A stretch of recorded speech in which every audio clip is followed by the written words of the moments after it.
We'll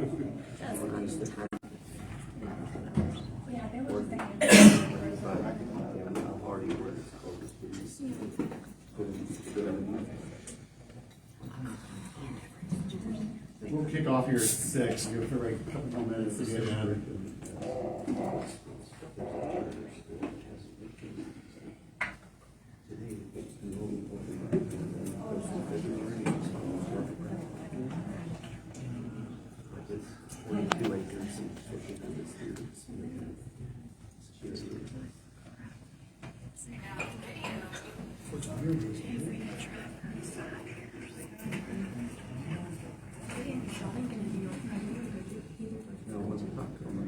We turned on the preference for siblings, but sometimes it's that. Interesting way that they want something to call it next year. Yeah. Sorry, but that's not the list. For next year. Right now, it's like we have tried but we're doing I have tried since before we moved here to get it, just in case we moved here. And then we had to make sure that All right, well, it's 6. We'll go ahead and get started. I want to thank everybody for taking the time to come out and just answer some questions about things that are going on at the school. I just appreciate you guys. It's obvious that people care a lot, and I appreciate you guys taking the time because you care, just to hear a little bit of what's going on. What we're doing this evening is earlier we had opened up and had questions for about an hour. We had questions open all day, so we'll take about an hour. We've gone through a substantial number of questions, so thank you for everybody who took the time. Pretty much categorized most of them into kind of chunks or blocks, and then we just like to, we'll be going through the questions over the hour and just and go from there. We'll get through as much as we can over the hour. So with that, my name is Derek Shuler. I'm the founder and executive director for State College Academies. I've been involved in this work about 13 years, really as a parent wanting better education options for my kids, and got involved and started first classical school that my kids attend today. And just from that work, just believing that the education for the best is the best education for all. And what we're doing here in tuition-free classical schools is really, we're not job training kids at a young age. We're really giving them the skills and background to help them flourish in life and be good citizens. So I think that's really important, just and unique. We're not just working to train kids to go work. We want them to be successful with that, but we really want them to have a good background of what does it mean to be a good person. So with that, I'll let Ms. Mognett introduce herself briefly, and then we'll just jump in and kind of go over the questions. Shuler Mognett. I have been in education for 30 years. I moved to the South in 2022 to work at a couple schools in North Carolina. I also then was asked to help work at a school in South Carolina. I've gone to go with the departments of education for North and South Carolina to defend why charter schools are super important and why we should have them. And I'm very excited to be back in the hospital. So, thank you. And we have Ms. Williams over on the side as well. She's our director of HR. And I think there are a couple of questions that we may ask her to help respond to as well. So I think the first question that everybody, of course, just wants to hear more about is what led to the recent leadership changes here on campus and staffing changes, essentially why were Mr. Mullins and Ms. Belcher dismissed. I think out of respect for them and to protect them as well, we are not going to get into the details, but I think there is a significant amount of information that isn't accurate going around the community, so we will get into just some things, but we're still not going to dive into some details. But with that, a change of school leadership is never something that's done lightly. Excuse me, real quick, based on that, we're not taking questions. We already have This questions. isn't going to go anywhere if you're going to tell us. We went through this last year where you changed the leadership and we didn't get any answers. That's why we're here. No, but you started off by saying that you're not going to provide any information as to why the headmaster was released, and we all want to know. I'm in the middle of the conversation about it right now. You're in the middle of telling us nothing.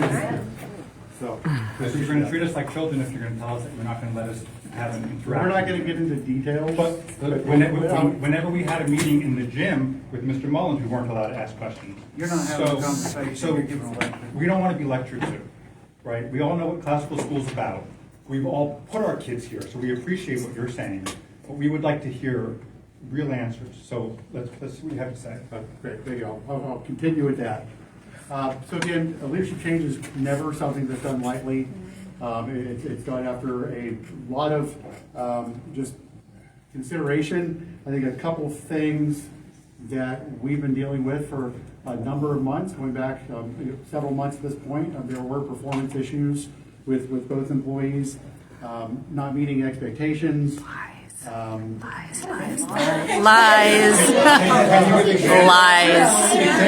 Are you here? There's performance issues with you. Amazing kindergarten teacher. I viewed her teaching several times. She was fantastic. And she is not qualified to be in any school. Right. If we're not going to present, we're not going to do this meeting. We'll do a different format. Excuse me, Mr. Shuler, can you please You brought a lot of- quantitate this based on the CMO board contract? So, How about that? How about you We'll go down get through the contract conversation. measurables that he missed? so. Yeah, that's a great We can idea. talk to that. How did you know? But that's not meeting deadlines. That's a number of things. Were they realistic? You gave them no budget to meet those deadlines. And that's a great point. That's not true. That's absolutely false as Then well. why haven't you presented the budget to any of us? Well, we can go back and forth. I know you guys have We'd been love to see a talking. Form 999. We're I'm here to sorry you provide don't some like it if you're not in response. control, Derek.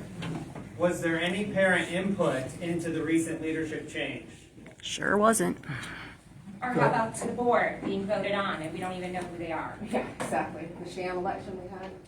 If you care about the parents, then you want the parents' input. Do you guys want to hear responses to the questions that the parents submitted? You're just gonna lie to us some more. I mean, You're asking me right now, not what you have prepared. So we're going to discuss what we prepared, that parents have been submitting for the past day. Yeah, right. We're glad to do a different I format. don't if think that's not- any of us believe that, and I think you know it.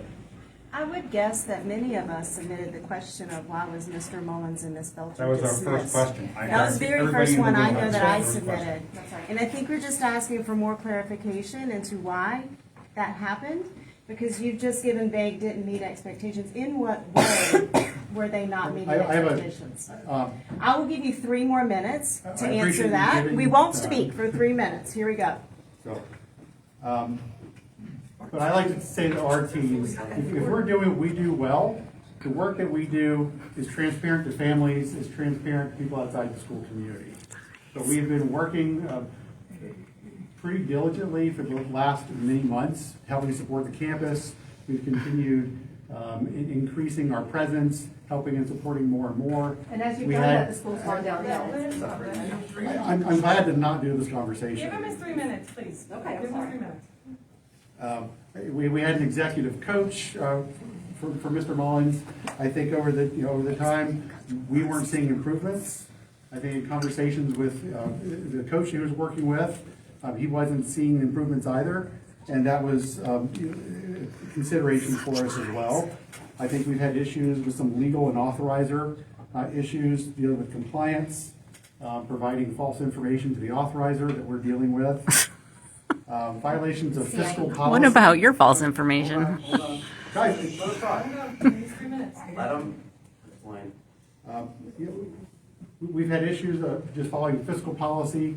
I mean, one of these is specifically taking a credit card and using it without authorization. You gave her permission to do that. No, absolutely So she not. went in your wallet? Absolutely not. I'm sorry, so she And ordered a another- fruit basket another that went to Erskine. unethical And your behavior. name was on it. What's the unethical behavior? Well, I think that, thanks to recently, just, some of the parents have been bringing issues up to us or to the board, and we've had to look into a number of things. We've heard from staff a number of things, but actually it was because we heard from some parents, we did have evidence that parents have been told one thing in many instances, and we've been told something completely different. Where I come from, those are lies. So we have direct evidence where parents have been told one thing about what's going on in the school. It's absolutely counter to what we're being told and the conversations that we've been having with school leadership. So that's a very serious thing, and as we continue getting into it, the last several weeks especially, that's been unwinding pretty significantly, that we're seeing a lot of things are being told that weren't actually happening. Such as? Again, I'm not going to get into specifics. Yeah, because you I don't have think you it. can. You can have measurables. You're lying. So my son was in 7th grade. With that- They watched a movie that was unwarranted by the teacher. I called the school. Mr. Mullins fired the lady. Him and I talked, and he assured me that that was not appropriate. And I said, I trust you, based upon that conversation with him and me. So you're going to have to do a lot of unwinding to tear his character down from what he showed me. We're not here to tear anybody's character down. So, sure are. Sure are. Then put him up. just Then put said him up. it. Show us what he's done good. Your dad. But I think a lot of the complaints that we have, again, are not public. We've had complaints from other parents about things that have been going on. We've had parents in regards to staff. Fair enough, but how can you transition to, if you're gonna say, if it's about ethics, how can you transition, and no offense, because I don't know this woman, but how can you transition to a person that has ethical concerns in the community that are on public record? So how can you, I can appreciate how you can have one piece of it, how can you have the other? Yeah, I'd love to get through the questions. We're 10 minutes in. We're absolutely. You haven't answered a single question, sir. But again, I think with all this, all these issues are fully documented. I think on our end, we So share them with us if they're fully documented. Transparency. we had a Is there a legal conversation with issue Mr. to Mullins share that them we with were us? not, we had no intent of bringing up things in public that would make it awkward for him to be able to do what I'm he's sure he doing can here. stand for himself, sir. Yep, I appreciate that. No doubt. Well, Derek, if our Yeah, and I think kids that- are alone with Mr. Mullins, and you're saying he did something that warranted him being terminated, shouldn't we know? Because like we give you Yeah, permission, we haven't seen anything that would indicate a threat to the safety of children. well then why not at least let him finish out the year? Why change here in the middle of the year and cause all that uproar like last year when you let go of Dr. Condra? For example, Olivia loved Dr. Condra, and then you let him go. And then Miss Bell quit, and the music teacher resigned in mid-year, and I'm just saying it creates chaos and turmoil that doesn't have to be. And I'm not downing you or anybody. I'm just saying, couldn't you at least let the teacher, unless they commit like literally a crime, at least let them finish out the school year, versus letting go of them mid-year and creating such drastic changes? I appreciate that. I think That's all I'm saying. In our conversation with him, he made it clear this is not the place he wanted to be. Because you made it that way. Want to be here. But just for the sake of the children, couldn't you at least say, well, let's work together to keep you guys here and keep the entire staff in place, at least for the whole school year, as to not create, so much turnover and stuff, Yeah. Because I'm like I said, I'm not mad or anything. I'm just stating how I view it. And like we didn't want to go to the public school because of their issues, and it's like we've made a worse choice than even Oakdale Elementary, which I would never want to send my kids to. But, Yeah, I appreciate it. but like I said, you sell a good product, but in the end, the turnover is very devastating, And we'll talk a little bit about I some got of you. that as well. Again, we can kind of have a free-for-all, but No, I think I get we're it. I trying to get get through substantively a lot of the Sure. things. I appreciate that. But it takes a lot of work to be a good, successful charter school leader. Yes. You've got to be able to do the academic piece of it. You have to be able to do the operations side of it. And you're running a business while you're also running an academic program. I think it was obvious to us that Mr. Mullins had a heart for the academic side. That was his passion. That's what he loved to do. But there were just a lot of stuff on the operations side that we also need. So your side. Like what? Your side. So that's the stuff you were supposed to do, not him. We don't do school culture. We don't do. The culture was amazing. My kids cried and bawled when we told them they're probably not coming back. That's not a bad thing. Everybody in this room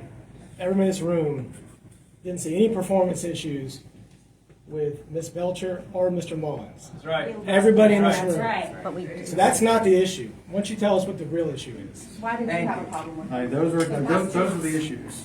And I appreciate you guys. I mean, you guys are the ones that kind of tipped us off for the first time. That there were some things. Oh, no. I think you brought it up to us. Yes, and you know what? You told us it was a budget issue. And then you came back to me 3 weeks later, when I'm talking about volleyball, you told me it was a budget We're not issue. talking about volleyball. But you said we're the ones who tipped you off. Right. So I'm throwing your words back at you. Yeah. Then 3 weeks later, you come to me and said, when did Mr. Mullins tell you it was a budget issue? And we said, oh no, Mr. Derek Shuler, it was you who told us it was a budget issue. And then crickets. And that was a different No, issue. you will not draw us into this and say it was our fault. Excuse me, sir. Let me help you understand what I hear. Right. So what you've said to us simply is that for all the parents here, that the system and the personal people that make us feel safe and feel great about our children being here, and they visibly care about the future of my two boys in this school, that somehow they're not good for your business and the side that honestly I don't care that much about. Yes.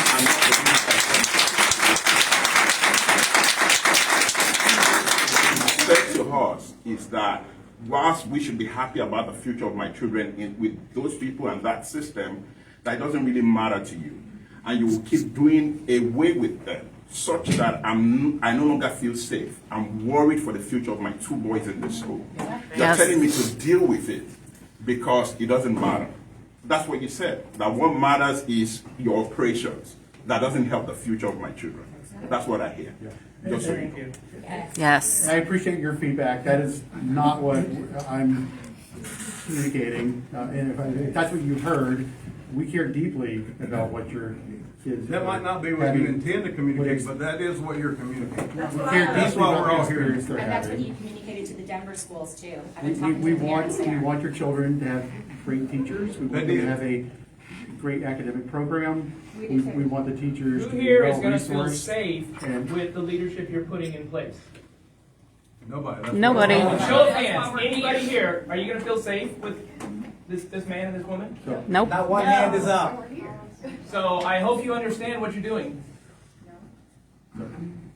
We don't feel safe with you and your choices, sir. Yeah, I appreciate that. No, you don't. No, I appreciate that there are still things that we are not able to discuss. Our commitment is the long-term health of this school. Your pockets? How many parents are here, sir? So with that, we're going to move over to the next question. You will not make us come on in. Come on in, guys. Go to the next question. Our next question was, what process was used to review and approve Ms. Mognett's appointment as interim headmaster, including how her background and professional history were evaluated? Great question. So generally speaking, the headmaster process, like I said a little bit ago, running a charter school is a lot of work. You need somebody who knows the academics, you need somebody who knows the operations, somebody who connects with teachers, but also works well with parents and a lot of stakeholders. So it's a lot of work. They call them unicorns in the classical world. You had one. You had one. So with that, when we do searches, we look for very specific things. Which is why you hired Mr. Mullins. Once we identify candidates, we had a lot of conversations with them about their academic leadership. Again, how are they in operations? Did you do a background check?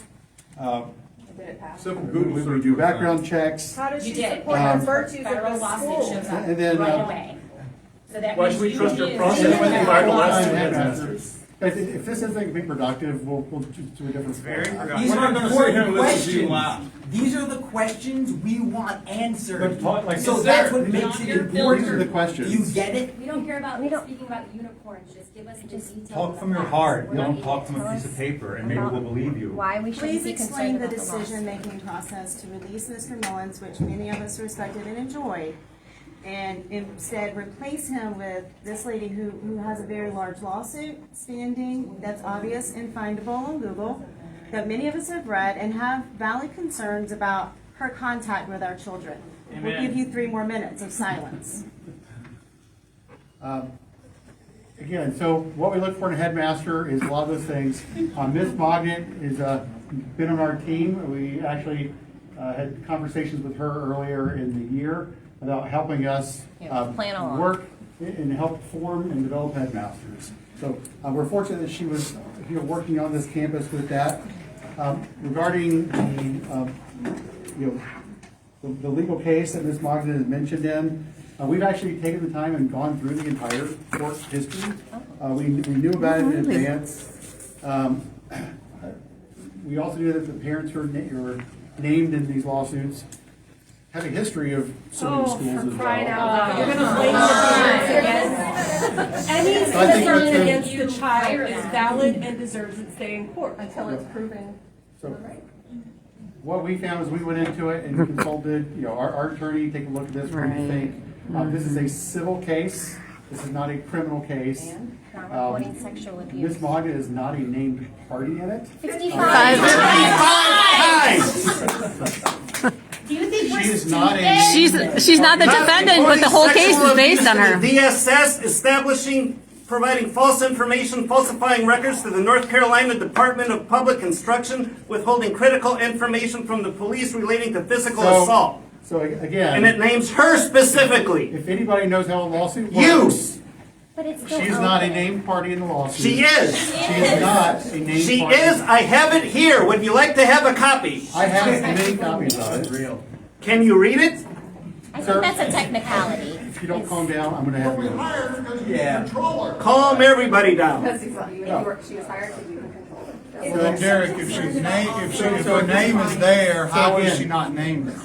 Well, she's not a defendant. That's what he's arguing about. And you have a defendant. You would do this for anyone else too, right? You would overlook their criminal history to bring them into a school, right? You would do this for anyone else. There's no criminal history. Okay. Oh, no, but it's about virtue, which is what this school is founded upon. I think the complication too is that it's still open, and so it hasn't been resolved yet. And she might have not done any of them, but the allegations are there, and they're very serious allegations. And I think that's where we have concern. Yeah, I appreciate that. Again, as we got into it, again, she's not a party But to the lawsuit.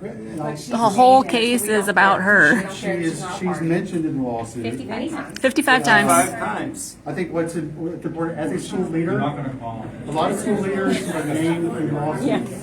I'm just hearing about all of this as a matter of a couple hours ago. I had zero intention of asking any question, but I think my real question is, why would you open yourself up to this? Yes. We love this school. We love these virtues. This does not fit in with that. And so you put us in a really bad position.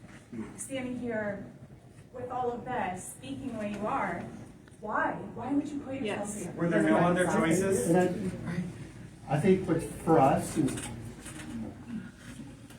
with everything going to the board, going outside the school, a lot of the stuff that's going around is not true. True or not, if there's something open and there is a name associated with it, you know parents are going to find out. And because why would you put yourself in this position? And now you don't respond to parents on the board meeting. You don't put yourself in that position when you're trying to build a school. And we shouldn't have to FOIA everything. We've gone through a lawsuit with her. She's been Why would 55 you want times. to put yourself in that position? Because we've been in the position, and it's easy for somebody to come in and make a claim in writing. It doesn't mean it's true. I'm not saying it is true. I'm saying it's a very... And it's here. And if she's found guilty, are you going to fire her? Right. Well, She's not a party. She's not going to If get she's found guilty, will you fire her? Why create an environment where parents are not comfortable? That's right. When your first virtue is courage, then have the courage to A, be honest about the situation, and also be courageous in this situation. So I appreciate courage. Who here has taken the time to reach out to her and have a conversation of, can you explain this to me? Before I go on Facebook and start telling everybody there's a problem. I'm not on Well, Facebook. we that's didn't- why I Yeah, have but no I'm idea about asking, the I events. think, you got a great point. No clue. It's- But Facebook is just a means of communicating who's- there. who's- Without Facebook, we Who might not have responded known. first and asked, can you tell me about this? So why don't you tell us now? Because everybody's really upset. Go ahead. We're listening. Let's hear about it. We're having a conversation. Well, it's a have to talk. I think now's the time. Ms. Mognett, I'd like to hear your Instead of response to dancing around it, I also think giving us fancy your words job that performance don't at your get last the job. answers. Actually stop tap dancing and tell the truth. Tell us what we're asking you. We need to know. Something The doesn't school feel is not right. going to exist if we don't get the answers because we don't feel safe. We're stuck here because there's no other schools to put our kids in. So we're stuck here. So we're miserable, the teachers are miserable, the kids are The miserable. teachers are not miserable. Why is there so much turnover if the teachers aren't miserable? If they're not miserable, they wouldn't leave. They can't tell me they're not. Are you an ostrich with your head in the sand? I don't understand. I don't know how around you. Let's not insult No, I think it's why. Mr. Schuler, I spoke to my daughter's fourth grade teacher. The day she resigned, I called her and I said, Miss Bell, please Last tell me. year, yes. I know, but it's only Have been you a year spoken ago. to the And I said, teachers Miss at Bell, last why did you quit? And she said, the only thing I can tell you, and I'm afraid I'll be sued, is that I was in the worst situation of my professional career and I had no other choice. And I begged her to tell me. I went to Dr. Condra's house. He bought my grandparents' house in Edgemore. I begged him to tell me. He would not tell me why. I said, and so I didn't know what to think. And then everybody quit, so much of the upper school quit. And I thought the folks from no, and I know, but it's happening again. And that's. It is. It is. And how do you know, like Miss Vogel, she's a really sweet person, but with my daughter Olivia told me that half the class wasn't there today. So, how can the school stay open if nobody comes? To be fair. And I'm not mad, I'm genuinely not, but I wanted, like the initial people that you had were great. Miss Bell was great. I know a lot of these don't remember them, but they were. And of course, Mr. Mullins is great too. And once Dr. Condra made the decision, I called him last Thursday. He told me that you guys were just talking over each other. And he said that he did tell me, I thought maybe you fired him. He told me he resigned. He told me he resigned because he just didn't see a path forward for the teachers. And I said, is that because of Derek? He would not tell me much, but he did say he didn't see a path forward. And it wasn't what he thought it was. So, and then of course I became to like Mr. Mullins, and I liked Mr. Mullins. And I called him about security, and he told me he couldn't do nothing. And I'm like, you're the principal. But of course he couldn't do nothing, and I'm not throwing shade at you, Mr. Schuler, in any way, but it just felt like if he can't do anything, you must have been tying his hands. And because he should have been able to hire, you guys should be able to hire security. I mean, my God, all the school shootings now, you've got to have security. No matter what. First barrier. Like, no matter what, like, if my kids get killed, what am I going to do? I would be in a mental institution, I would be so devastated. Available from the state of South Carolina. But Derek, you've Special got to Education hire Academy security. did not apply for that grant. I'm not mad at you, but you've got to hire security. Is It's there let's hear the rest of the explanation. All right, I got you. You got a Rockville PD here today for your protection. Yeah. So I don't know, man. You say the teachers are happy. My child hasn't had a history teacher in over a week. So why are the teachers so happy about history? There's never been a music teacher, so what about that? What about all the stuff they want? You got a different substitute in there every day. We're prepared to talk about this, but we're getting tied up and we're not Let hitting me say one more thing. close to things I would love to talk about. Let me say one more thing, please. And I mean no disrespect when I say this. But you tell us that you and your CMO are being transparent. What in the hell have you been transparent about? Not a single thing. Can you explain that to us? Again, staffing issues, we can't. What about our budget? Has anybody in here seen the budget? Financial statements, anything? Well, No? no, it's not one. You got it? We just know it. It's very detailed. It's not. We have seen. I think. I think, so back to the situation of Ms. Mognett, at the end of her tenure at Bonnie Cone, her employer asked her to move to a bigger campus to help stabilize and restructure that. So the place that happened on that campus, her employer continued having confidence in that. again, we went through line by line with the things that were in that suit, and I'll let you talk about some of that. And I think. How does that go with our virtues? Line by line, everything she said. Let Ms. Mognett speak. I don't mind having any explanation, but the thing is you're gonna hear me, because I think some of you have already come in prejudging of who I am and what I represent. And I'm a little bit bothered by that, because honestly, there's only been one person that has had taken the time to come and actually talk to me. So lawsuits happen. It was a brand new school. The board had one vision of how everything needed to be run. The EMO had a vision of how it was going to be run, and then I was the puppet. So anything that happened at the school, I would have to call my bosses and say, this is the situation that's happening. And then they would talk to each other and they'd say, this is what's going to happen. And then I would then have to tell the parents, this is what's going to go on. You don't think that's happening again here? Let's give her a chance to talk. Let her talk. The bigger question. Ma'am, you're talking about my lawsuit, that's what I'm asking, right? Or that's what I'm trying to answer. So when a teacher came to me and said, hey, so-and-so I think is being abused, and that's what she told me, my exact phrase back was, you're a mandatory reporter, you need to call CPS. And she said, okay, in that moment.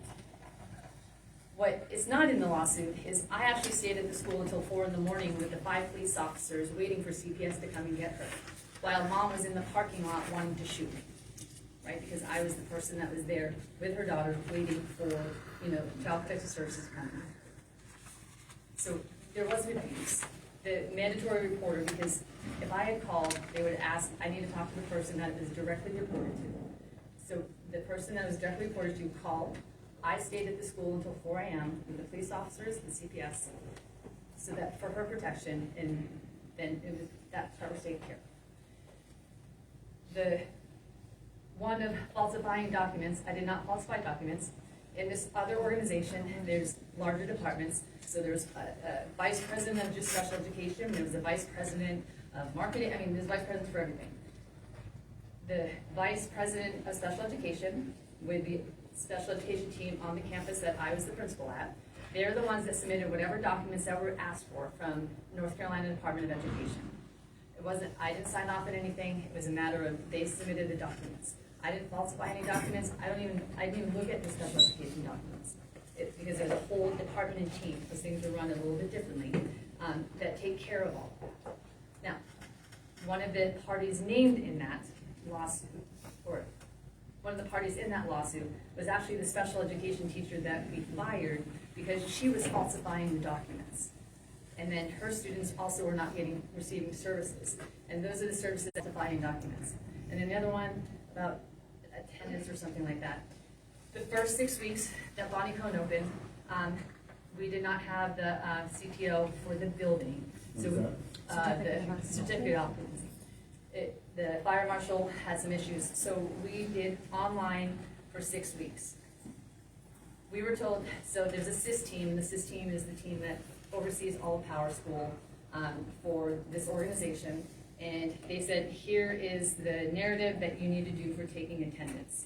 So once the online classes were done and the teachers had taken attendance, they would submit that to the entire admin team. And then if they did not show up for their online class that day, we personally called them saying, hey, we missed you today for class. We were told under their direction that if they attended class at least once a week, it counted that they were there for the whole week. So we made those notes, called, left a message, and then sometimes the parents would call us back, or they would finally log on Friday. So we submitted the attendance based off of the directive from the SIS team. That's what we called them. And the other one about the sexual allegation, there was one student in art class, I think it was art class, and another student that had special needs. The gen ed boy said to the special needs boy, I love you. That was from the investigation that was done independently, because it could also be part of Title IX. That the gentleman that said I loved you, he was just goofing around in his view. We had statements from the art teacher, we had statements from the other students that heard the same thing. The mom was very upset because when she came to campus, she had the police officers and she wanted the school to press charges against the person that said that phrase. But we didn't have any evidence and we don't actually press the charges, the parent has to press the charges. Was there a bullying allegation in this as well? So there's a group of football boys that every morning before weights, the football coach would not go up to the weight room immediately. He would just send them up, and they like to beatbox, or I think that was the term, where they like to one of them lay on the ground and they would videotape each other beating each other up in that sense. One of the moms found the videos on her son's phone, and he stated that the boys were targeting him. We did a full investigation. I received other videos as well as the organization obtained other videos. And in these videos, the mom had only seen that portion of it. What she didn't see was that her son also participated in the exact same thing later on in the videos. Some boys were disciplined, but like any discipline, we're not allowed, because of purple laws, to talk about what exactly the discipline was. Just that appropriate disciplinary action was done. That was all I could tell them. So in the end, they didn't like some of those answers. Some of the special education claims on there, North Carolina Department of Education 100% agree that they were fined. And the services that they missed are, I think, being either being compensated for or they're being done. So. Well, yes, thank you. You notice how quiet it was because you were giving us great answers. Appreciate it. Are you going to be deposed? I've already been deposed. Like, I have any more connection with that case. So, I haven't even gotten any updates, and the only updates is because I myself went and looked it up. When I called the other organization saying, "Hey, can I have some updates?" They're just like, a lot of the things have been dismissed. And I said, okay. I mean, I didn't technically work for them anymore, so they weren't obliged to tell me a whole lot of information. And then I said, okay, well, what about the things that aren't quite dismissed? And they said they're working on arbitration. I don't know which side it is, but they're waiting for one side to submit something, and it's actually overdue. So that's where it is at this moment. So I think the challenge is, and I appreciate you talking, I didn't ever want to put you in the position to have to, talk to a lot of those points because it's uncomfortable, and if you didn't do them, it's a horrible thing to have to, go through every time. And so I just think it would have been more prudent to wait until the lawsuit was finished and came to a conclusion, and then she wouldn't have to stand up there and to a group of not so happy, family members. But there was a moment where it was a state suit, and it got thrown out. And then they decided to make it more the federal because of the special education under the laws, which they have absolutely right, and some of those laws were broken. So can I just say one thing? So I appreciate that because that is a tough position. I don't think anybody's here trying to sit here and judge. At the end, it's about the kids. I'm not sitting there and judging something that we don't know. And believe it or not, we're not here to judge you. But what it is virtue, integrity, character. She was hired and put in the school by whoever. We can debate who has the authority. Nobody here knows who has the authority to hire and fire. Nothing was said. Mullins, who, whether it was a lawsuit or not, Mullins didn't have that, and he was fired. She was. But perception is everything, and it goes to integrity and character. Of if you're bringing somebody in, this is different in the corporate world. There are adults. There's our kids are here, and something is out there. You should have addressed it when she was hired in the first place. So there's been 2 steps. Then she's promoted. You still haven't addressed it. So this really is, aside from Ms. Mognett, this goes to a pattern of non-transparency. And I'm sorry, but it points to integrity and character of how you run the operations. So the perception is, I'm sorry, I've not heard one. Well, usually you hear one person say, yeah, Mullins needed to go. I'm sorry, I've never heard one say that.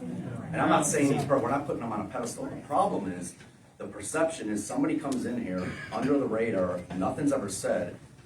Parents find stuff online and can't get answers. So the first step is not judging somebody we don't know. So the perception is you brought somebody in, then you fired somebody and put her up there, and you're still not answering. That's the problem.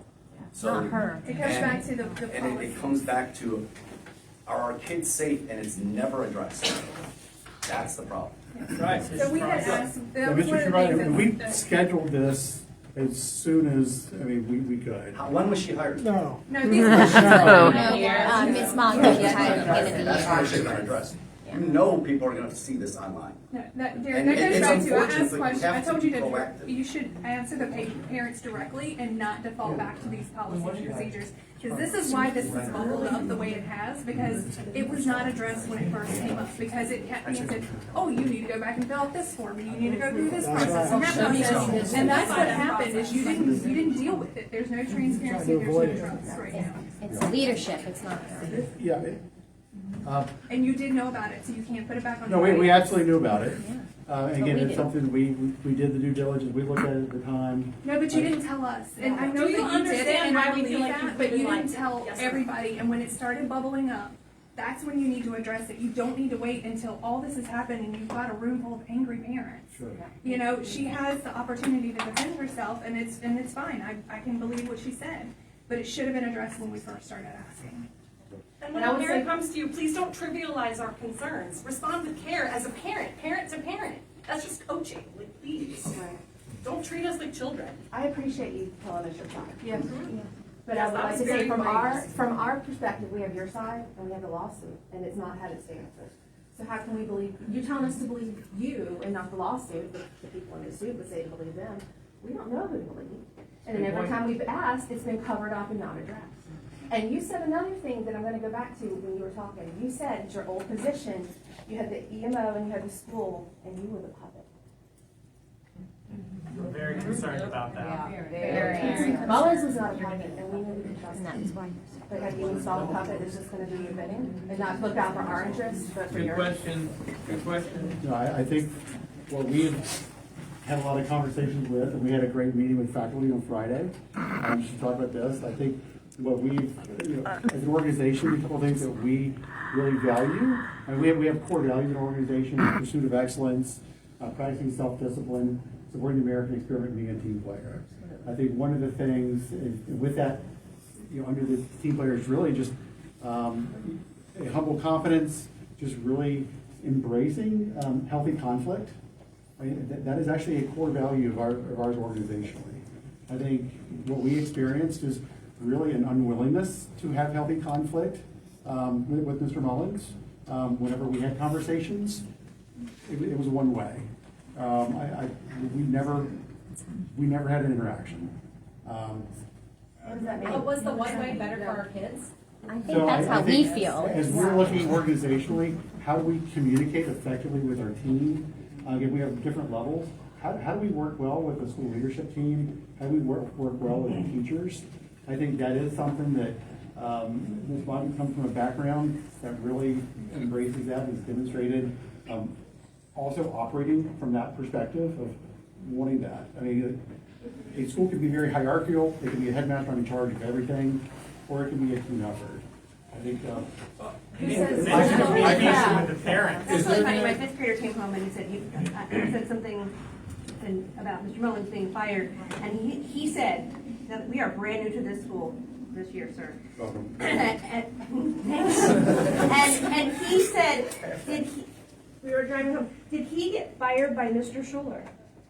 And I said, how do you know who Mr. Shuler is? He said, well, at school, the level of respect goes students, teachers, Ms. Holzer, Mr. Mullins, Mr. Shuler.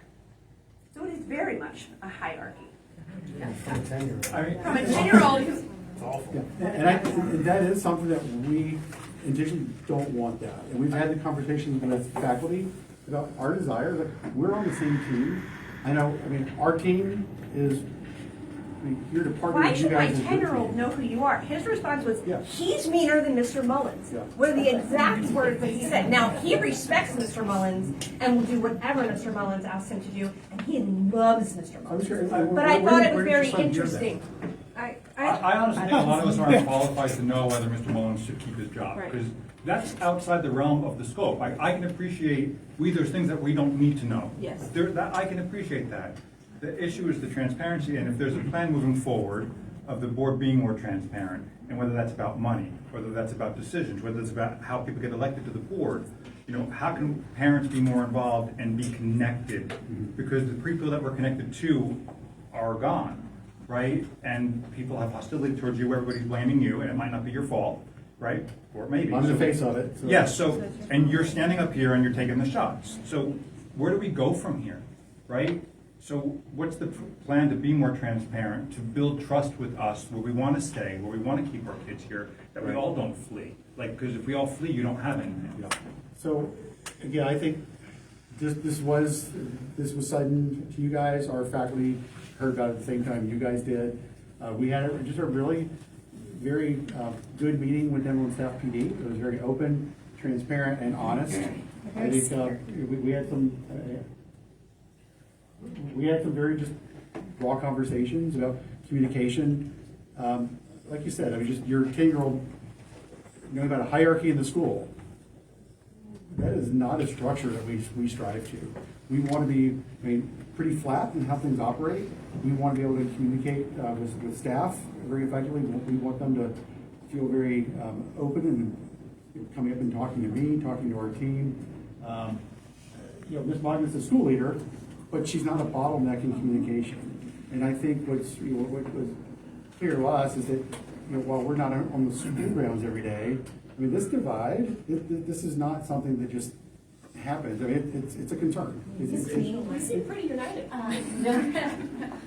Your sales pitch is but I think excellent, what we're missing is but us being all connected in this endeavor. what are This the is actionable important. items for putting parents on the board, for actually So, having a hold on, voice we're from completely parents? shifting questions. What are, we want actionable, What are the actionable? what are dates, what are steps, what are actual things that are gonna happen, not just a sales pitch going in circles saying the same thing over and over. What is actually going to happen? A real answer. My kid's having panic attacks about coming here. She had 3 math teachers last year. She struggles in math. She's about to have her 2nd math teacher. I don't even know who that's gonna be this year. This is not, kids have anxiety over this.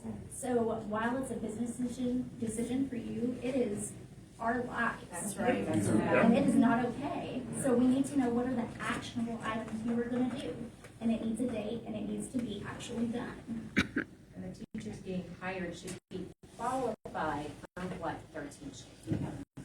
How soon And do we who's get to gonna do 16 your to 1 ratio? Just jumping around here, I think we've had some conversations on. I think we're there. What's happening on campus? I think communication is important. I think I think we get that at this point, but we just want to know what actual steps are going to happen. We don't need to hear that communication is important, because we're hearing you say that multiple times, but we don't, this is not productive to have you say the same thing over and over again. So I think you're talking about staff stability. That is important. That is a communication issue. The staff, are they able to have a conversation? I think, as we've surveyed faculty, we survey our staff a lot. Just how are things going? Do you have what you need? Are you being developed? Are you getting the interaction? Is this a place that you feel people are going to work?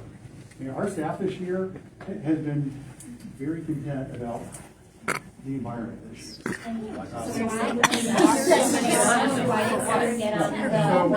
So we recently had 2 upper school teachers leave. I think. Very respectful. So, I think we all know who left. yeah. So those 2 left on their own. I think one of them, Ms. Taylor, is the math teacher. She reached out to us after talking with Mr. Mullins, and she said, I really like it at the school. I got a job offer. I can make $15,000 more. What opportunity is there to do something? I think Ms. Williams and I, we met with her. We had a conversation. We said, where can we offer her some stipends, some other opportunities, really to keep her here? She was your And I think at testing the end of the coordinator. day, She was the test coordinator. Yeah. at the end of the day, and she was really close to here too, so that was a really important factor to her. At the end of the day, she decided that the job offer was more. She was very appreciative of our willingness to work with her and try to put something together. That was that. Ms. Walters also wrote a letter. I understand that she's got an emerging health issue, not necessarily a bad health issue, but she wanted to be closer. So, again, what staff tell us, and this is kind of where we need to be working with our faculty and just having that better communication and trust about, it's our benefit to have staff who love being here, love your kids, committed to your kids, implementing the curriculum well. That's what we're committed to that. That's really, at the end of the day, that is our product, great teachers. If we have teachers who don't feel like they can have a conversation or speak up, then that's a problem with our organizational health. That's something that we've got to get fixed on. Before we run out of time, because we are talking about this, all of these issues are very important, but I think they're all very long-term. I would specifically, and I know it's being asked, and we've got HR here, so I think it would be a great opportunity. I know in the Erskine application, it talks about an HR recruiting team, and that from there, qualified candidates submit their information to Paylocity, and then once they are identified as qualified, they come to the headmaster for interview. I'm sure you're not going to be able to get into specifics tonight, but my question really is, could Mr. Mullins have been more successful if he had candidates that were funneling in and that were approved? Do we have candidates right now? Are these people temporary? The new 5th grade teacher, is this a temporary fix? The new math, is this a temporary? What are we doing this week to get schedules in? Because, I mean, Ms. Mognett, you spoke with me very kindly this morning to give us some reassurances, but my upper school essentially said that today was a free day. You know, I know it was very disruptive. No offense, the walkout this morning, it's going to happen. They couldn't do their do nows, things like that nature. And we're talking about like under 10 kids, at least in the upper schools. What are we doing to fill these positions now? And when are we going to get a return to normal? When are we going to get new class syllabi for these new teachers? Because right now, the only thing that I can do is, I've never homeschooled. It's not going to happen.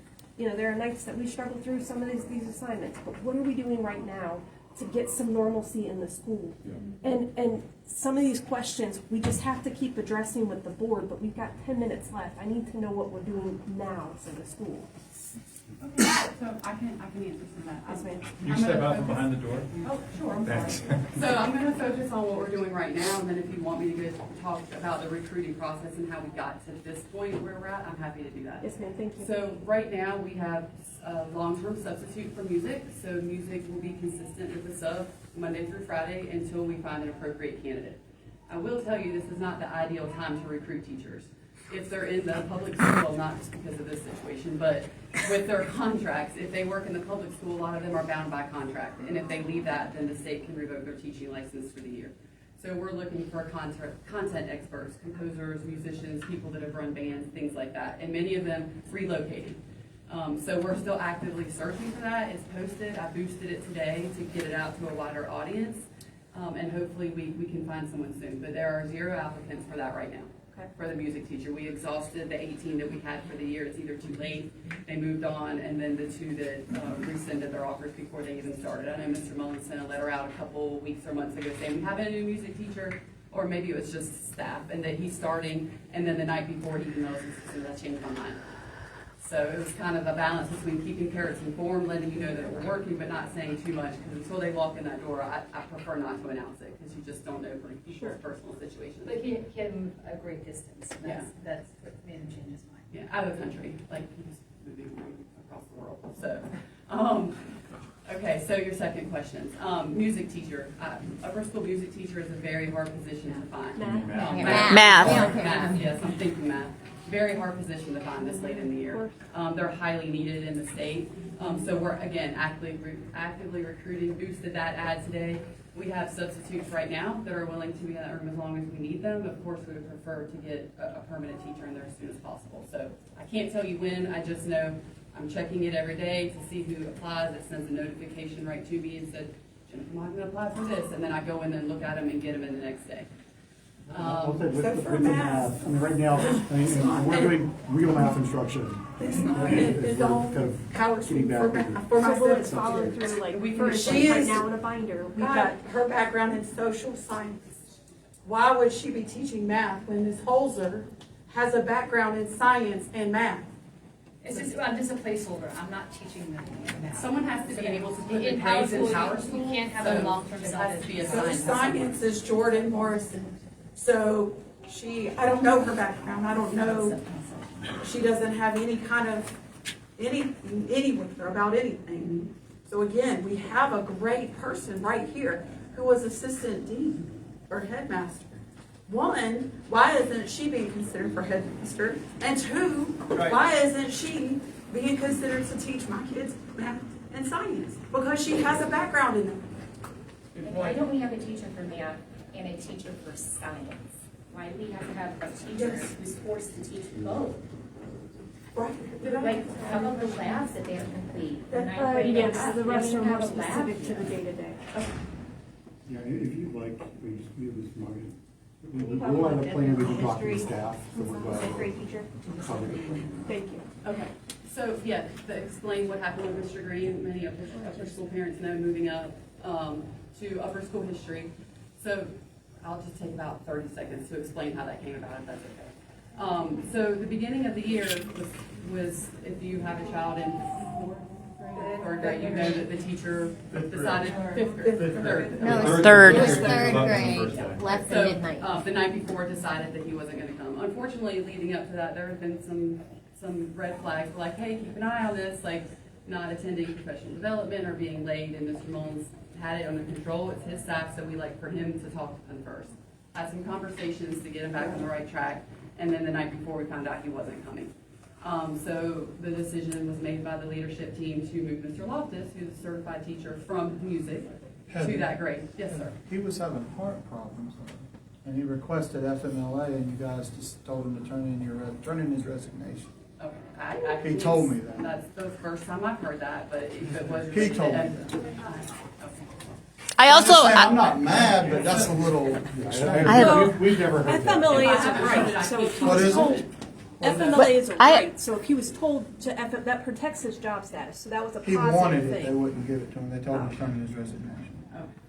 I also have a comment from Ms. Gualteros here saying that she did not mention anything about health issues in her letter of resignation. She resigned because of the terrible leadership from Shuler directly. So just want to say that.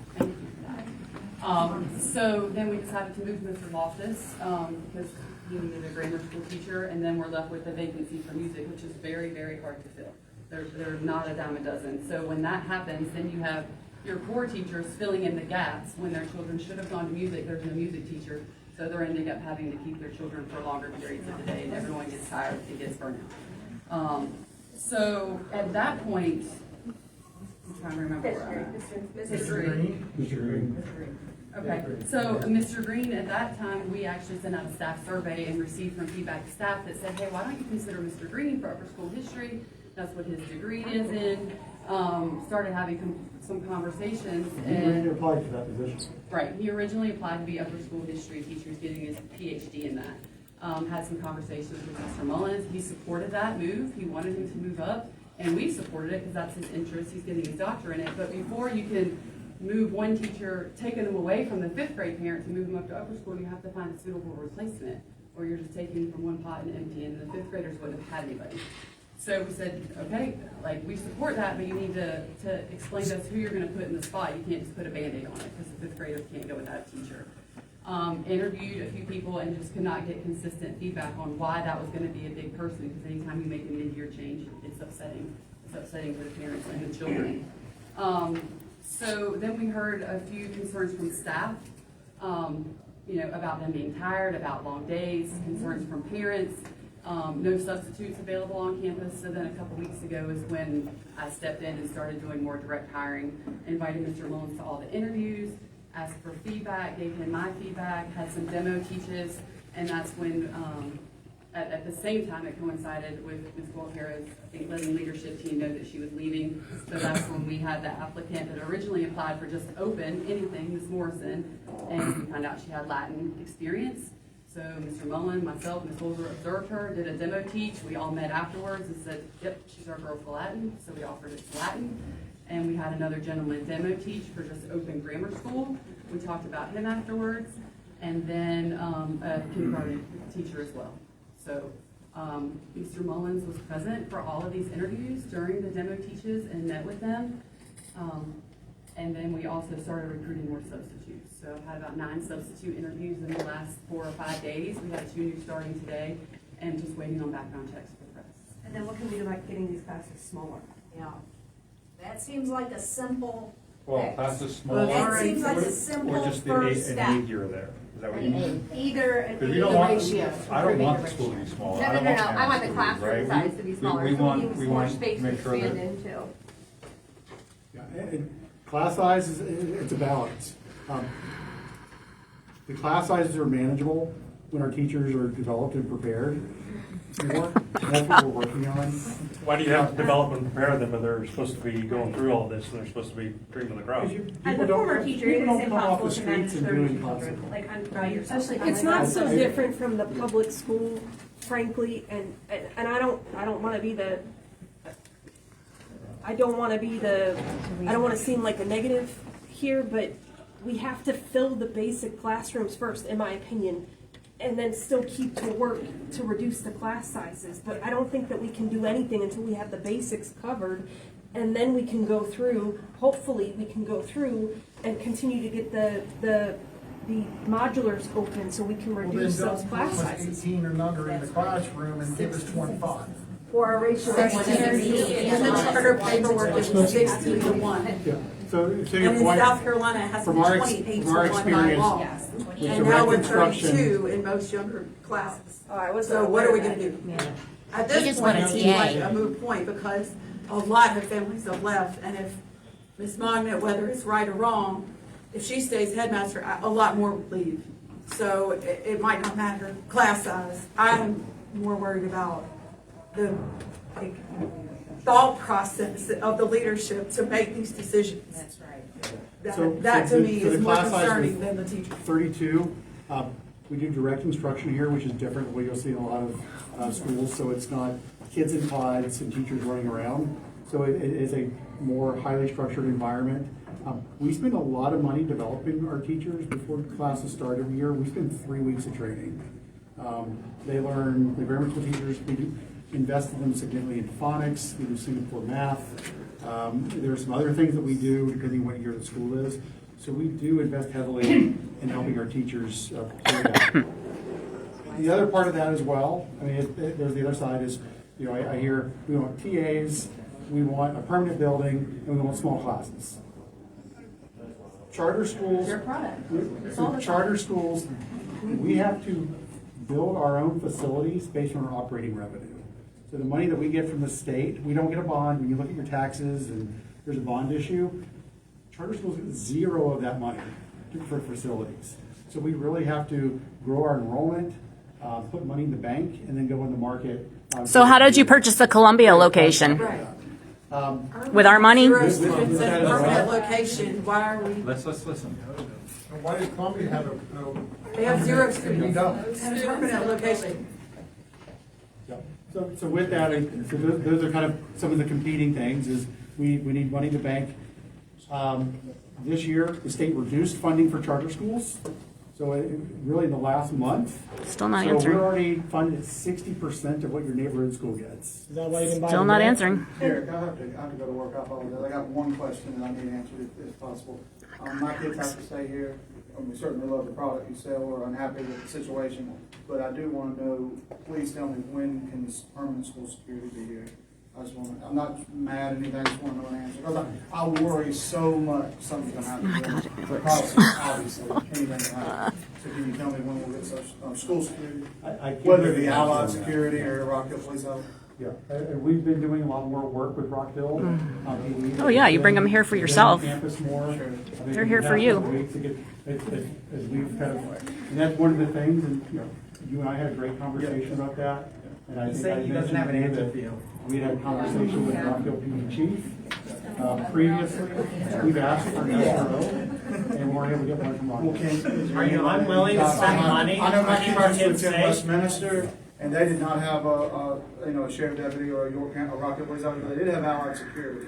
Is there any way you guys could hire that? Because I'm like, it almost makes me have tremendous anxiety leaving another day because they're kind of sitting ducks out there in that field. And it's just very concerning to me, Derek. I'm not, like I said, I mean, it's truly concerning to me.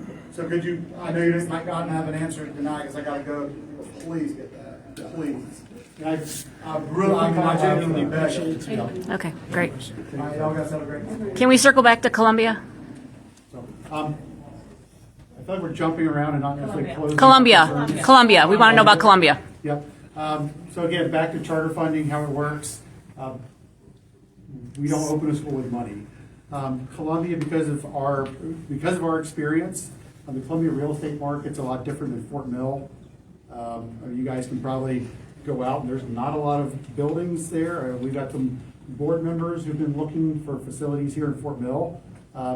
We've had the DOT here in Fort Mill shut down 5 different options that we've been looking at. Our expectation is every campus really runs itself independently. It has its own financials. It uses its money to run itself. In Columbia, if you look at the real estate market there, very different. There are a lot of vacant, empty buildings. I think we have a development partner there that said that we can get a good deal in a building. If we can make this happen, will this be a good site for a school? So that is how charter finance works, is that we have developers willing to put up money. Again, the market conditions are right in that community. So we're really fortunate to have that here. We actually did have that same opportunity when this campus opened. But like I said, the DOT shot down a lot of our options. I think we got to the point where we weren't going to get this school open at all. I can show you where on the map where we had blueprints drawn up, pre-part development process, and we ended up here. And then I think this location is a very hard place to operate right now because the name of the school is set Fort Mill. We're in Rock Hill, so we're in a no man's land. We have Fort Mill families that this location is not easy to get to, and we'll just wait till you come back. And we got Rock Hill families saying, "You're talking about leaving, so we're not going to come." So I think where we are right now and just funding to be able to have money in the bank is we've got to figure out how to get enrollment up here on in this site. We don't have room. So we can go We out don't and have room for more people.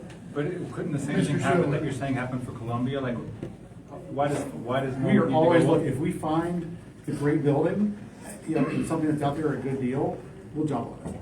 Mr. Shuler, we were told, bringing our daughter in here, that this campus was looking to be closer towards Indian Land, Fort Mill, Indian Land. Where is the school going to be? Where are we actually looking? They're not looking. They're not. What about, we don't know. We're looking at west of 521, around 160th, going all the way from coming out of North Carolina, going west to 77, probably about a mile west. We've had a couple sites that are just, slightly west of 77, all the way down to I the will river. say it's unfortunate you weren't 3 years earlier. Downtown Fort Mill, which is now the police station, that was the old school. Right. It was wide open for years. For years it's sat empty. Yeah, and the old It's open again right now. building was open 2 years ago. That police station's open right now. I live in Fort Mill. Yeah. And the old Springs Global building near downtown was open a couple of years ago, and we actually seriously looked at that one. I think it's got the big park nearby. There were a lot of very great positives about it. And on that one, DOT just looked at it and said, nope. We've looked at some stuff there. I mean, and I think we've sent out emails like, parents, if you guys know of anything, let us know because we will run it down. we do have a budget, but I mean, if you go from the Riverwalk, we have a location we're open to. So as we close up, what would it take to get Mr. Mullins to come back? It's not happening. Yeah, at this point, I mean, that opportunity is foreclosed. We're not gonna continue that relationship. He was clear with us that, I mean, he effectively quit 2 weeks ago, and just what he told us. So he's not gonna be back. I think most of us So appreciate. with that, we are committed to having a strong academic team. We're supporting our teachers. Our teachers are gonna make sure that your kids are having a good experience. They're gonna have a great academic program. We are gonna be pouring into the virtue component of that. It is going to be very classical. They're gonna be supported, and frankly, our teachers are looking forward, and they're engaged in doing what they wanna do.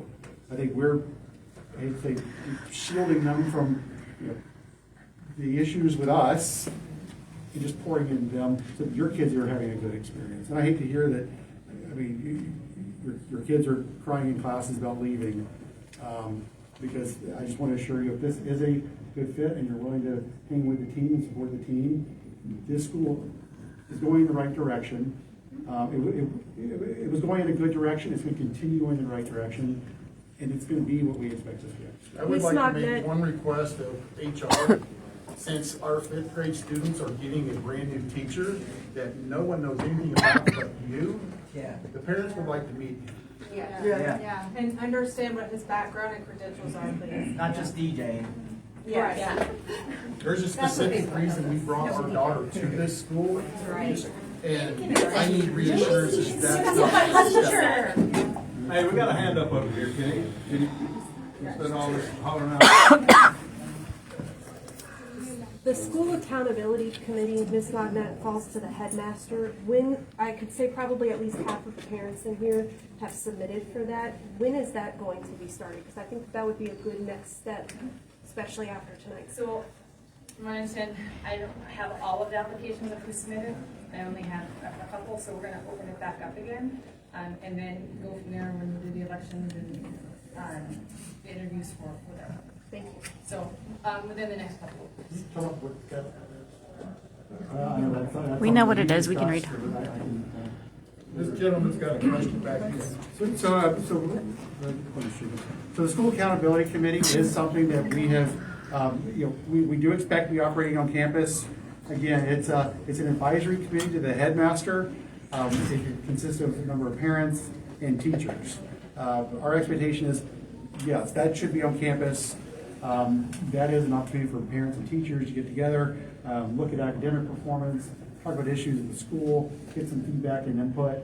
And that is, as we've looked at, culture, communication, curriculum, and a number of things that we're committed to, that is one, the community aspect is that something that we've discussed with Ms. Mognett. She's excited about putting that together. Or I'll let you talk about how you feel about putting it together. But we No, I expect think to it'd be put it great because together. it's important to hear all the stakeholders. So it's important to hear from the teachers, it's important to hear from the parents, and then that way those concerns can be addressed.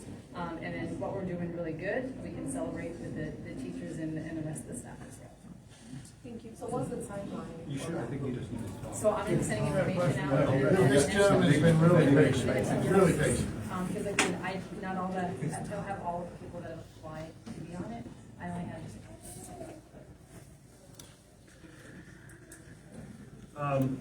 So in my mind, I'm just gonna kind of say how I feel and just, it may not make sense, but this is my thought. Like, in my mind, I've drawn a line in the sand. Like, what has happened, I'm not gonna influence or be able to change anything.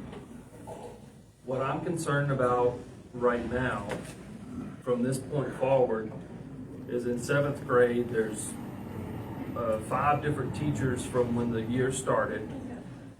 My primary concern is that my son is not going to finish the year and pass state testing in math and science and history. He's great in English and grammar. I'm not worried about literature.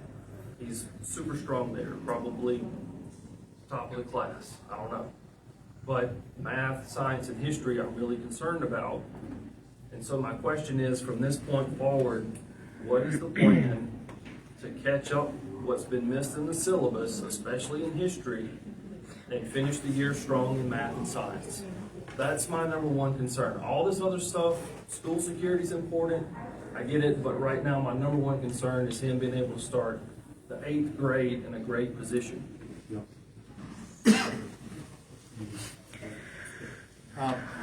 and I had a little bit of a conversation about this last week. Like, what's up?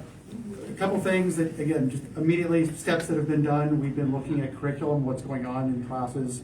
On the history side, Mr. Green, since he'll be making that move shortly, again, we've had subs and other staff filling in. So today, he was actually, in the history, he's trying to get a baseline of where is every section right now? In the scope and sequence, where should they be, where are they? And he is actually, tonight, he was excited on his way out that he's going home and he's writing lesson plans, and he's gonna start doing plans and put structure to history. He was here yesterday working on it. Yeah, he was here yesterday working on it. We love Mr. I mean, that's what we want. We want specialists teaching our kids. So that's a good He situation. was a good grade teacher, so we're very sad to lose him. So on math, as we've gotten into it, we've deviated from the math program. So not we. We are going back to the math program. So today we did assessments just to figure out where are the kids in Singapore. The half the kids that were here. They were doing Singapore. They're switching the curriculum mid-year. So no, we're going back to Singapore, which is the curriculum. If you look at the But that's syllabi, not what we started with, right? And we if you started look at with the a different. syllabus, it was Singapore, supplemented by other But stuff. what were they being taught? I think they were being taught a different curriculum. I'm not trying to argue, but I think. They're being taught different. Yeah, okay. Like a personalized. Yeah, that's what I thought, yeah. So it was, it wasn't what we expected. So we're baseline to figure out, okay, where are the kids in Singapore, where are they this year? So we've been working through that. That's a great program. It prepares kids to think algebraically. It's it's hard, but it's a good program. So we're working on getting that put back together and getting that implemented. With Singapore math, how are they expected to score on the state testing? Because our son is 7th grade, and his score has stayed the exact same from when he finished 5th grade. The end of 5th grade? My son's the same. My son's We did not scored grow. since he came in 6th grade here. Yeah, we have not He scored grown. here, and he's going straight across. Yeah, That's all in 4 math. times. Until this year, then Everything mine else is skyrocketed. fine, but math, we've not grown at all, and I'm very concerned about math. And with that, I would ask that please work with the school team on that, because that is what they are here to do, is to make sure that the instruction is high quality, it is following our curriculum, because what we see in our program is we're very foundational, so we spend a lot of time teaching kids foundations. So when you look at test scores traditionally, in the grammar school, it's okay, but because it's foundational, once they hit the middle school and the high school, they start excelling and exceeding really quickly. When you evaluated it though, did you look at see, like, do kids who are in Singapore excel on state testing higher than all other students across North Carolina, California, wherever? Yes, and getting into SAT, significantly more achievement in SATs and really with high stakes tests. Almost all classical schools across the United States are science. Well, it's interesting to know that they weren't using Singapore math, because my son's in the 7th grade too, and I always check his homework, and this is just regular math. So I'm glad that this is transparency. This is actually a good thing that you guys are sharing this. Because I thought he was in Singapore math also. Yeah. Mr. Knowledge used to have monthly coffee with the head. Is that something that you Yes. I think because I think topics like this is what parents are seeking, and I think that transparency is what we really need on a regular basis.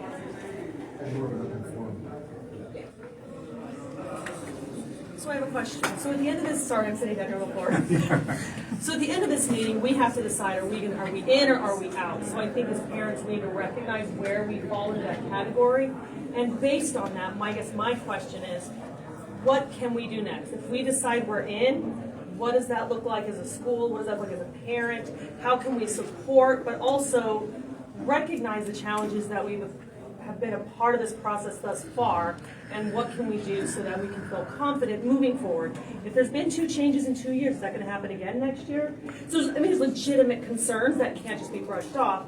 Also, on that same stroke, if we do decide to stay, what can we do to really make this worth our effort also? Because clearly we're putting our kids here to trust you with that. So where do we go next? I'll say a little bit, and I'd like Ms. Mognett to talk to a bulk of that. I would love for you guys to give us and the school team the opportunity to regain your trust and to have you here at the school. I think you care more about your kids than anybody else. We care about giving your kids a great education, and we're committed to doing that well.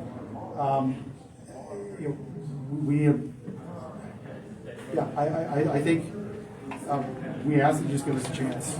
And I think and just continue letting us partner with you. And I think really Ms. Mognett, I'll let her talk about that, but again, that's just the conversation and partnership.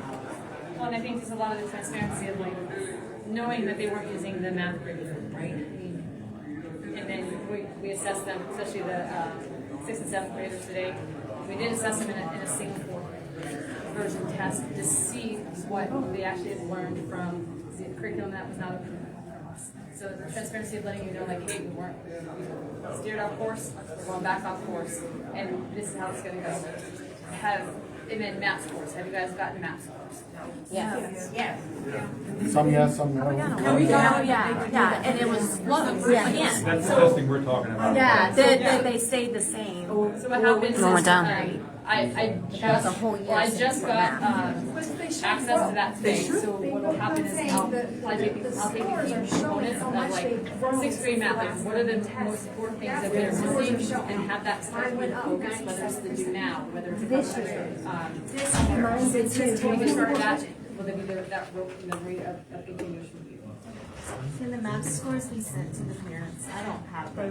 You guys, everybody should have received math. No, I have not received math scores. What grade? What grade?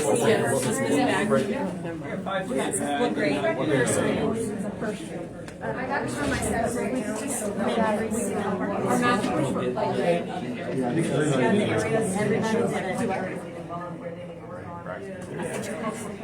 No, well, they're the And same. again, I think that's, I like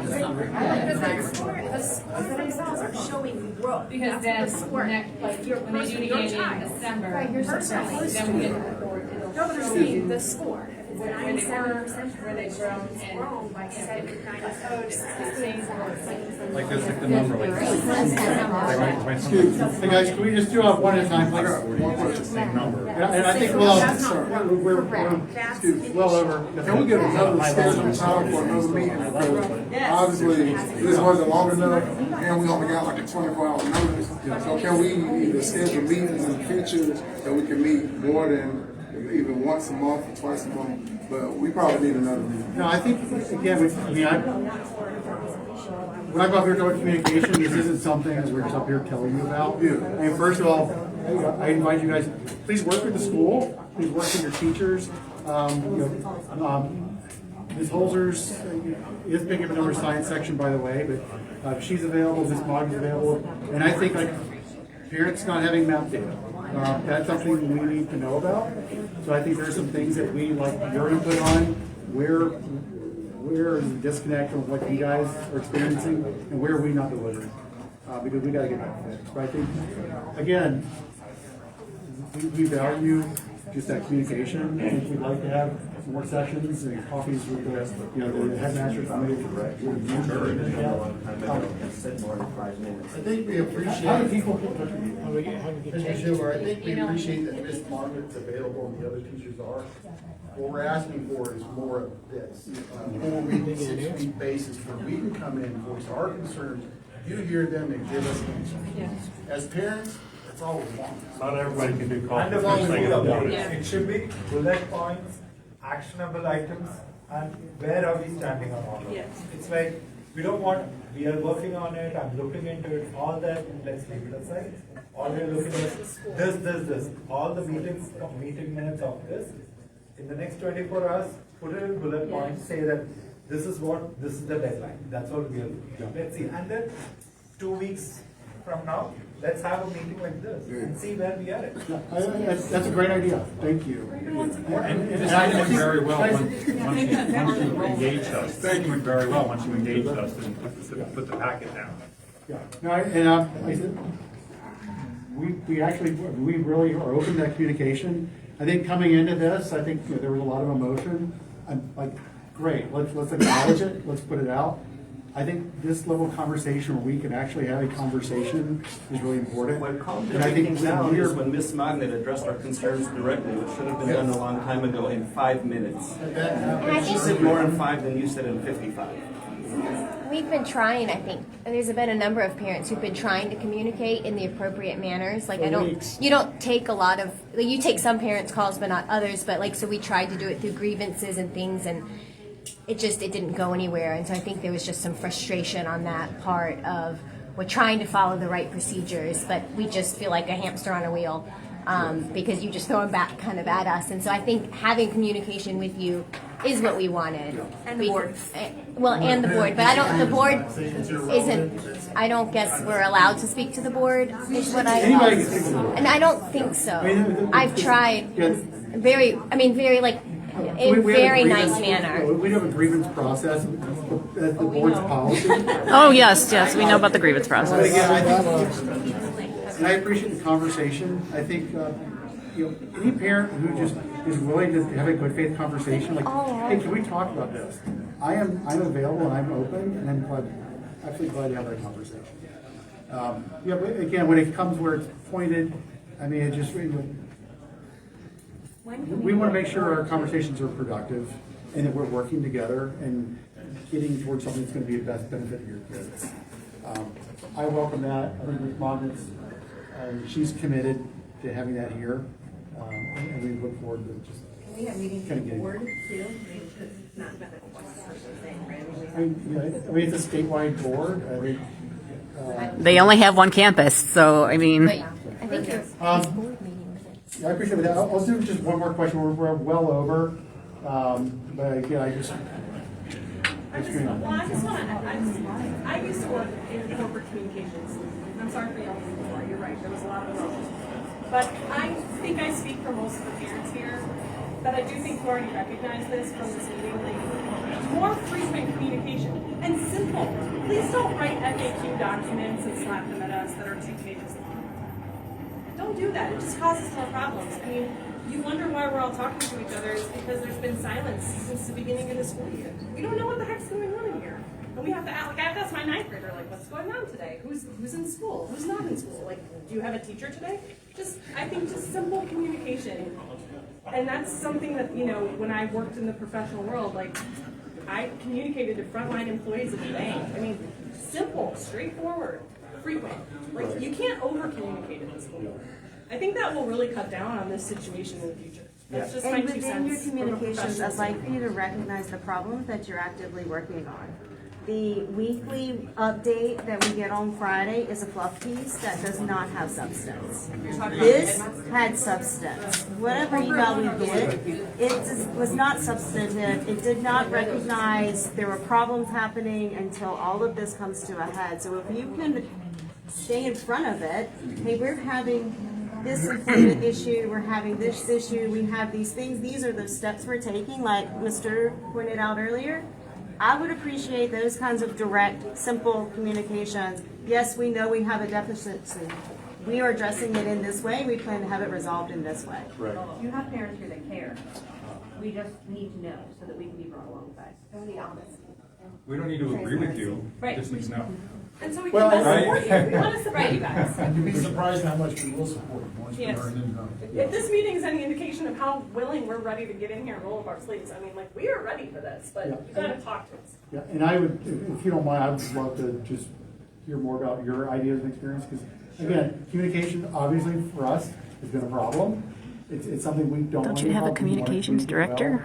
Do you guys have ideas, and what do you guys want? Do you want more of this? I mean, the newsletters. You don't like the newsletters? I mean, okay. this is. Well, it's not substantive. Yeah, It doesn't tell me anything. We need some information. That's a good thing to have, but we need more. We need a newsletter that's reformatted that actually has meat to it. And even the coffee with the headmasters were kind of like presentations, right? I didn't get to comment. We need to have open forums. I don't know how often you can do it. If it's every 4 weeks, every 8 weeks, at least if there's something on the calendar that we know is happening every so often, where we can come and yes, pose questions ahead of time, but you know that we're going to engage one-on-one and make eye contact and talk from the heart. Maybe break That's it up by important. school too. I think the concerns are different, whether you're younger or upper school. Well, your accountability committee is going to do a lot of that. They're going to help you get ahead of that, help you know what to communicate and what to tell people. And help you're not going to be disseminate surprised communications. at how angry everybody is at once. You're going to be having that conversation. And we would rather have that at a previous conversation school, I than this did, conversation. It's called admin talk. I did 2 a month. I would do one in the morning and one like later on in the afternoon, evening, where I'd have another admin member team. And then I'd limit it to 8 families just so that I could really hear questions, concerns, comments. And I did it that way so that we didn't have the mob mentality where I couldn't address what everyone was saying all at one time, and limiting it to 8 families or 10 families, etc. really ended up being very productive. I think that's fine long term. I don't know that you're going to get very far short term. I think you just have too many, and I know that would be hard for you to manage, but somebody suggested maybe it's an upper school and a lower school, or even like primary, intermediate, upper, because, you know, what a kindergarten parent certainly went to definitely in 5th grade. So maybe that is a way for you to divide that into more manageable pieces and provide us with substance that we can use. I don't have a question, I just have a quick point, and I know it's late, and we're over by half an hour. You had mentioned giving you the opportunity to rebuild parents' trust in the school and faculty and program. One way that I think you could do that would be to work to put a parent on the board. It doesn't have to be a whole board of parents, but I think taking a step in that direction to getting a parent onto the board would calm everybody's nerves and start to rebuild some of that trust. Correct me if I'm wrong, but isn't half the board supposed to be voted on by the community and parents? Oh, they are voted on. Our next election will include 3 of the current board members for us to vote on. We get to choose from the 3 current members who are already on there. Caleb Green, Brendan Kelly, and You guys, with that, it's 7:30. We're gonna go ahead and wrap up. I appreciate the feedback from people, just communication, and how can we do more formats like this, just have an open dialogue. Ms. Mognett been pushing out some other opportunities for the school, just different times during the day. But again, I know a lot of, we have some families who are just wondering what's happening here, what the direction of the school is. I do want to assure you guys that everything we do, we are working with the best interests of your kids in the school. So just, love you guys to give us a chance. Let us just show that we're working. We're going to get the staff issues addressed. Some of these mid-year departures are frankly pretty new to us. We haven't seen that, but that seems to Same thing happened last year. So we're working on some I think different it's ways maybe and talking very to important, faculty. because from Arizona, we didn't have any of this. And it wasn't until I came to North and South Carolina where, not just school event at, but like, it's just common where just mid-year people just. But with that, again, if you have any questions, please reach out to Ms. Mognett. Are we expecting an email by Friday with action items from this meeting? We will Is that have a reasonable? conversation tomorrow and work on a direction Today's Tuesday? and just put a blueprint out. Yep. So, By I'm Friday. sorry, you did mention that you're having budget issues, then why did you cancel the school fundraiser? No, that was my decision Okay. with Ms. Mognett on the, because there's so much stuff going on. When we talked about it on the volunteer, Yeah. we needed to set that stuff aside because there's already so much going on. Right. And there was already a lot of division and distrust that we didn't know where those fundraiser funds were going. And so that's part of why I wanted to put you on the spot about the school accountability committee and making sure that, okay, well, if we start at $679, we have a voting, equivalent between the staff and the families of how that goes. We just want transparency, and Well, we also need to come up with what we're gonna fundraise. right, but yes, That's what we're I've asked fundraising for. for, rules, regulations, just like any other board. We don't have Not a that PTO. different. No, but I'm saying like, would PTO serve a different purpose than the school accountability? Yes, they're two Right. different in most schools. Yeah. And kind of our vision for the event, that was to be this, it was not primarily a fundraiser, it was really a community event. This has been something that we've been working on for a long time, just, we need to get better about. I'm sorry, I'm thinking my stuff. Yeah, we need to get better about just creating opportunities and fun things to get the adults together with the kids. Because I think this isn't a neighborhood school, and we'd really like the parents to have opportunities to get together socially and do stuff. As far as community events go, not on it as a community, what we're going to do. Well, that's why what we're going to do. The caterer, I know very well, and working with them. to That's try what to we're do so gearing that for. We just pay for it. I think that's what I'm gunning for. Part of the reason why. That's what I want. So guys, with that, thank you for coming out, taking the time. I know this is something that's, you're all passionate about. If you guys want to chat, I'm glad to. Please set the room back up for kids tomorrow. And take some- I'm sorry.